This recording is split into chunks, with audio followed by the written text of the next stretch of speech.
I'm very happy to platform anybody on this show, right to the point where they try and convince me that what happened on October the 7th was not an act of terror.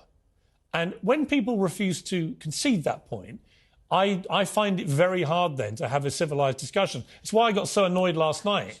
Well, can we... So, if I would you consider the killing of my daughters as terrorist? Well, I think it was appalling. And I think do you consider it as terrorist? I do not consider Israel to be a terrorist organisation. The killing of my daughters? I think here's a question we have to ask ourselves, which is, since you have defended Israel's operation in Gaza as self-defence... don't misquote me. Don't misquote me. I've defended... So you don't say it's part of their self-defence? No, let me clarify. OK. I've defended Israel's right to defend itself, right? Right. In fact, they have a duty to its civilians after Hamas's repeated threats since October the 7th to repeat it, to defend the civilians. So is the war in Gaza not self-defence, or is it... Let me just clarify my position so you know, right? Yeah. However, I have repeatedly questioned the proportionality of Israel's response, as indeed their greatest allies... But not the response itself. ...are now doing. But not the response itself, though. I think they're perfectly entitled to go and take out Hamas. So may I continue my question then? Yes. I'll ask you. So since, as I repeat, since you have justified their response, maybe not how they've carried it out exactly, but you justify their response as self-defence. Their right to defend themselves by taking out the terrorists who committed that atrocity, yes. OK.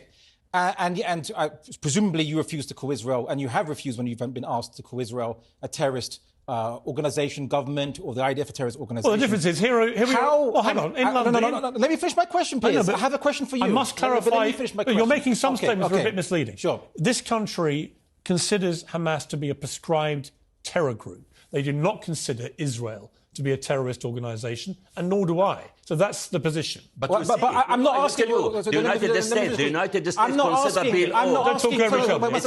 I'm not asking the British government. I'm asking you, Piers. I don't think the British government isn't here. I do not think they're a terrorist organisation. Now let me finish my question, if I can ask the question as well, right, for us to discuss. So considering that you have justified the operation that Israel initiated as self-defence, and that you refuse to call Israel a terrorist organisation or a terrorist government, despite the fact that almost as many Palestinians, Gazans, have died under Israel's precision bombing than as Londoners have died during the whole year of the Blitz under German bombing, which wasn't precision bombing, and yet you still say that, well, Israel isn't a terrorist organisation. I think the question we should be asking is, should you be suspended?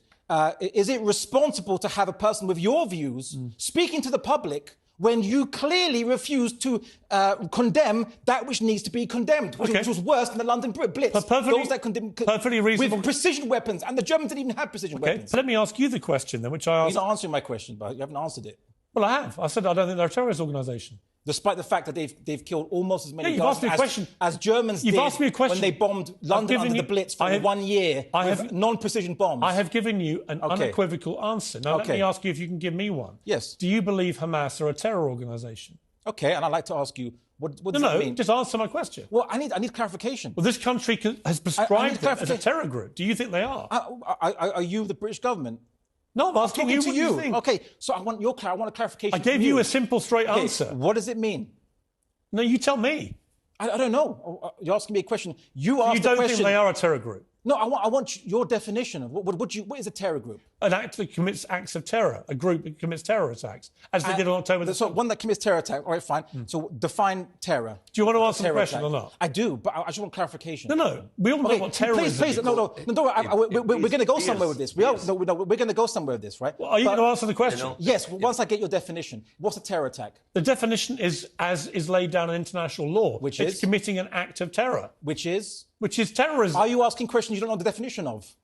Well, why don't you tell me what you think it is? I don't know. You're asking the question. You've no idea what terrorism is. No, I want you to answer your question. I would say massacring 1,200 people on October the 7th in the way Hamas did is an act of terror. Do you agree? So killing civilians is an act of terror? No, that's not what I said. So then killing civilians is not an act of terror? On that scale is terrorism. So killing civilians is not an act of terror? You're not going to answer. Let me bring I want your definition. No. I want you to be consistent. We have a third guest. No, but I want to say something. More pain, more suffering, and more extremism. I think you may be right.